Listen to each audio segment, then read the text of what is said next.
बिस्मिल्लाहिर्रहमानिर्रहीम और अस्सलामुअलैकुम। आज 14 अगस्त की शाम है, 14 अगस्त 2023। आज आज़ादी की शाम है। 14 अगस्त 1947 को पाकिस्तान आज़ाद हुआ। लेकिन आज हमारे लिए बहुत इम्पॉर्टेंट है कि मैं आपसे और आप मुझसे कुछ सवालात करें, कुछ मैं आपसे पूछूं, कुछ आप मुझसे पूछें और हम ये जानने की कोशिश करें कि क्या हम आज़ाद हैं। ये जानने के लिए मैं आपसे कुछ सवालात टटोलूँगा और आप मुझसे, और हम पूछेंगे कि हमारे बुज़ुर्ग जो मुश्तरका हिंदुस्तान में रहते थे, उनको कायदे आज़म ने और दूसरी लीडरशिप ने यह एहसास दिलाया कि आप ग़ुलामी में रह रहे हैं। आपको अपना घर बार, अपने खेत खलियान, अपने जानवर मवेशी, यार दोस्त, ख्वाब, अपने गांव का कुआं, पुछाल, सब कुछ छोड़ के आपको एक नए वतन की तरफ नंगे पांव बेसरो सामान आपको चलना पड़ेगा। उन्होंने लब्बैक कहा। क्यों कहा? क्योंकि उनको बताया गया था कि जिस नए वतन में आपको लेके जाएंगे वहाँ आपके बराबरी के हकूक़ होंगे, वहाँ आपको ज़िंदा रहने की आज़ादी होगी, वहाँ आपको जीने की आज़ादी होगी, इज़्ज़त से जीने की आज़ादी होगी। वहाँ आप सवाल पूछ सकेंगे, जवाब दे सकेंगे, वहाँ आप सोच सकेंगे, वहाँ आप अपनी मर्ज़ी से सजदा कर सकेंगे, वहाँ आप अपनी मर्ज़ी के अकायद रख सकेंगे, वहाँ आप अपनी मर्ज़ी का नज़रिया रख सकेंगे, वहाँ आप अपनी मर्ज़ी की जगह पर दफन हो सकेंगे, मर्ज़ी की जगह पर जी सकेंगे। ये तमाम वादे किए गए थे। इन वादों के ऊपर हमारे बुज़ुर्गों ने लब्बैक कहा और सब कुछ छोड़कर इस तरफ को चल दिए। कुछ ऐसे भाई थे जो उतने ही मुसलमान थे, उतने ही अच्छे मुसलमान थे जितने अच्छे हमारे बड़े थे, लेकिन उन भाइयों ने यह फैसला किया कि उन्होंने ये सब छोड़ के नहीं चलना, उन्होंने हिंदुस्तान के साथ रहना है। वो वहाँ रह गए। आज 76 साल के बाद वो और हम, उन बुज़ुर्गों के बच्चे जो हिंदुस्तान छोड़कर ना आए और हम जिनके बुज़ुर्ग हिंदुस्तान छोड़ के आ गए, जब एक दूसरे को देखते हैं तो आंखों ही आंखों में बहुत सारी बातें एक दूसरे से करते हैं। कुछ दुख उनके हैं, कुछ दुख हमारे हैं। उनके दुख ये हैं कि वो अपने घर के अंदर इत्मीनान से बैठ के अपने मजहबी अकायद तक नहीं रख सकते। अगर किसी को आसपास पता चल गया कि उनके फ्रिज के अंदर गाय का गोश्त है तो कोई भी उनको घर से निकाल के लिंच कर सकता है, उनके चीथड़े कर सकता है, उनको जिंदा मार सकता है। लेकिन इस तरफ रहने पर भी तो मसला है। इस तरफ अगर किसी के घर से पीटीआई का झंडा बरामद हो गया, फ्रिज में गोश्त तो रख सकते हैं, गाय का गोश्त खा सकते हैं, लेकिन अगर पीटीआई का झंडा बरामद हो गया तो फिर आपकी खैर नहीं, आपके घर की खैर नहीं। तो हमारे बुजुर्गों के साथ ये वादा किया गया था कि आप इधर आए इस पाकिस्तान के अंदर, यहाँ पर आपको रहने की आज़ादी होगी, चादर चार दीवारी की इजाज़त होगी। लेकिन आज मैं इस सवाल को टटोलने की कोशिश कर रहा हूँ, क्या पाकिस्तान में आपको रहने की आज़ादी है? आपको इज़्ज़त नफ्स के साथ रहने की आज़ादी है? आज सबसे पहले तो गुर्बत आपको आज़ादी नहीं दे रही। जिसको 25,000 रुपये तनख्वाह दे रहे हैं वो कहाँ जाए, क्या खरीदे, क्या खाए, क्या ना खरीदे। हेल्थ कार्ड उसका आपने छीन लिया अगर खुदा खुदा करके उसे मिला था। स्कूल उसके बच्चे का पिछले 20 साल में आप वैसे ही बर्बाद कर चुके हैं। उसका बच्चा पैदा होते ही उसकी किस्मत में यह फैसला लिख दिया जाता है, एक गरीब आदमी के घर में जो बच्चा पैदा होता है उसकी किस्मत में मजदूरी, उसकी किस्मत में सफरिंग उसी दिन लिख दी जाती है। कोई 1% होता है जो उस शक्ल को तोड़ के बाहर निकलता है, 99% का तो उसी दिन लिखा जा चुका होता है कि इन्होंने अब एड़ियां रगड़ रगड़ के जीना है और एड़ियां रगड़ रगड़ के ही मरना है। तो पहली आज़ादी तो गुर्बत छीन रही है, जिसका कुछ 76 साल में नहीं किया गया। उसके बाद अब तो सोचने की भी आज़ादी नहीं है। आप समझते होंगे कि सोचने की आज़ादी है, अगर सोचने की आज़ादी होती तो हबीब जालिब सोचता ही तो था और क्या करता था। फैज़ अहमद फैज़ साहब सोचते ही थे और क्या करते थे। आपको इन दोनों का हशर याद नहीं है हमने क्या किया? क्या आपको याद नहीं है कि जितने सोचने वाले कलमकार थे भुट्टो साहब के बाद उनके साथ, इवन भुट्टो साहब के ज़माने में उनके साथ क्या किया गया? वो बातें तो आपको हिस्ट्री से देखनी पड़ेंगी। आज नए दौर के नए अफकार देख लीजिए। क्या मोईद पीरजादा का कसूर सोचने से ज़्यादा था? वो तो फिर भी चलें, बच्चों के साथ अमेरिका में महफूज है, साबिर शाकिर महफूज है और बहुत सारे अपने बच्चों के साथ महफूज हैं।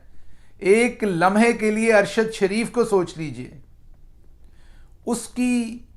उसका कसूर क्या था? उसका कसूर उसकी आज़ाद सोच थी।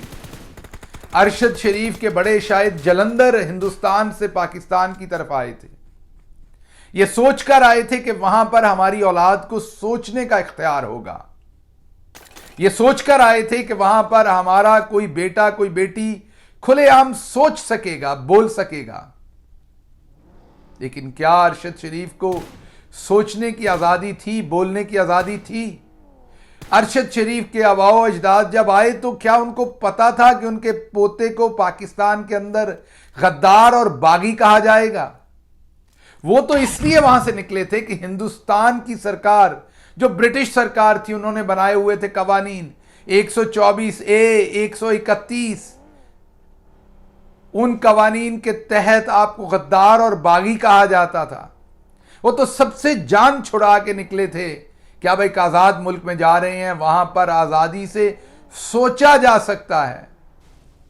लेकिन ना जालिब को सोचने दिया गया, ना फैज को सोचने दिया गया, ना अरशद को सोचने दिया गया। फिर दूसरी आजादी का वादा किया था कि आपको बोलने की आजादी होगी। लिखा भी फैज ने, एहसास भी दिलाया कि बोल के लब आजाद हैं तेरे। क्या आज पाकिस्तान के अंदर बोलने की आजादी है? क्या आप बोल सकते हैं? क्या आज माएं, बाप, भाई, बहनें डरे हुए नहीं है कि हमारा कोई बच्चा कहीं सोशल मीडिया पे कोई पोस्ट ना लगा बैठे, अपने दिल का ख्याल ना लगा बैठे, अपने जहन का कोई अरमान ना लगा बैठे, और अगर लग गया तो उसको वही आज़ादी मिलेगी जो अरसलान नामी 14 साला बच्चा, जिसे दहशतगर्दी की अदालत ने बच्चा समझ के 3 महीने के बाद लाहौर में छोड़ दिया। जब वो बच्चा 3 महीने के बाद घर पहुंचा तो उसको उठाने के लिए दोबारा से पुलिस वहां पहुंच गई। वालिद को पता चला तो बच्चा आगे पीछे हुआ, वालिद की पेशी हुई, वालिद पर शदीद तरीन तशद्दुद किया गया। उस तशद्दुद से वालिद की हलाकत हो गई, वफात हो गई। 5 बहनें अरसलान की और वो 14 साल का है। इस 14 अगस्त के ऊपर वो इस आज़ादी को क्या समझ रहा होगा? फिर हमें यह कहा गया कि आपको बोलने की आज़ादी है। इमरान रियाज ने भी यही समझ लिया, हां बोलने की आज़ादी है। आज अगर वो ब्रिटिश इंडिया में होता तो शायद किसी अदालत में पेश करके उसे 124, 131, 54A की किसी दफ़ा के तहत उसे कोई ना कोई सज़ा दिलवाई जाती। जैसे वहाँ प्रिंटिंग प्रेस बंद कर दी जाती थी, सहाफ़ियों को उठा लिया जाता था, लेकिन कानून की किसी अदालत में पेश करके सज़ा दिलवाई जाती थी। लेकिन आज क्या हो रहा है? आज ना कोई कानून है, ना अदालत है, ना सज़ा है, ना जज़ा है। कोई गायब कर दिया जाता है तो किसी को कीनिया तक ढूंढा जाता है, पीछा किया जाता है, नाखून खींचे जाते हैं, तशद्दुद करके गोलियां मार के आवाज़ बंद कर दी जाती है। क्या यह आज़ादी थी जिसके लिए हमने साइन अप किया था? उसके बाद हमें यह बताया गया था कि चादर और 4 दीवारी की प्रोटेक्शन होगी।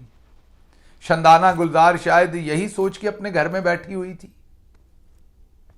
तैयबा राजा ने शायद यही सोच के एक चौक के ऊपर पुलिस वालों को एक निहत्ती लड़की ने ललकार दिया था, फिर उसको गिरेबान से पकड़ के घसीटते हुए उस चुंड के अंदर ले गए थे और अब 3 महीने से जेल के अंदर बैठी हुई है। शायद इसी वजह से खतीजा शाह को लगा था कि बोलने और सोचने की आजादी है, तो उसने एक ट्वीट कर डाला था। शायद इसीलिए अपने मासूम बच्चों से दूर आज वो जेल की काल कोठड़ी के अंदर बैठी हुई है और कोई उसके जमानत का मुकदमा सुनने को तैयार नहीं है।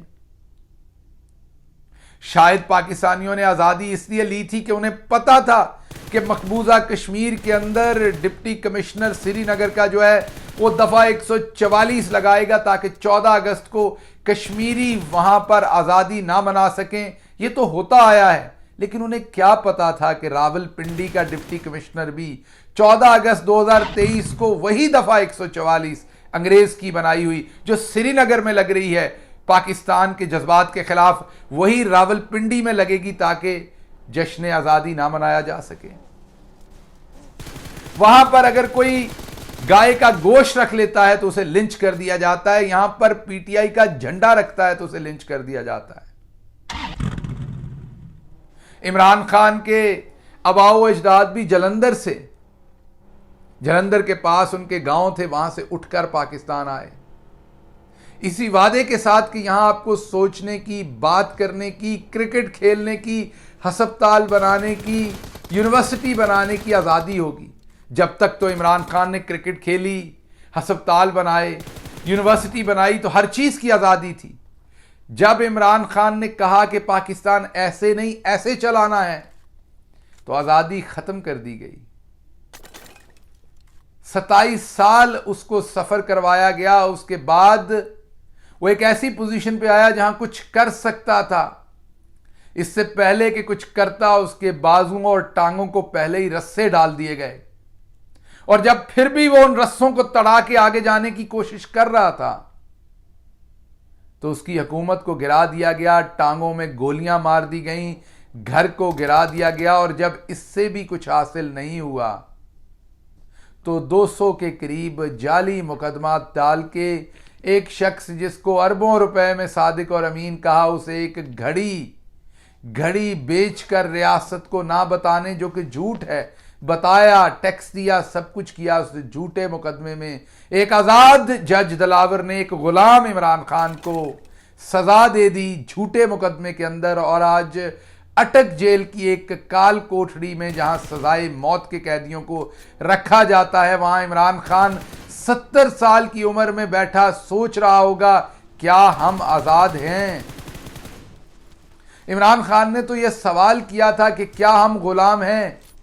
क्या इमरान खान को यह जवाब दे दिया गया लाउड एंड क्लियर कि हां हम गुलाम हैं? हमें ना बात करने की आज़ादी है, ना सोचने की आज़ादी है, ना चार दीवारी की आज़ादी है, ना अदालत की आज़ादी है।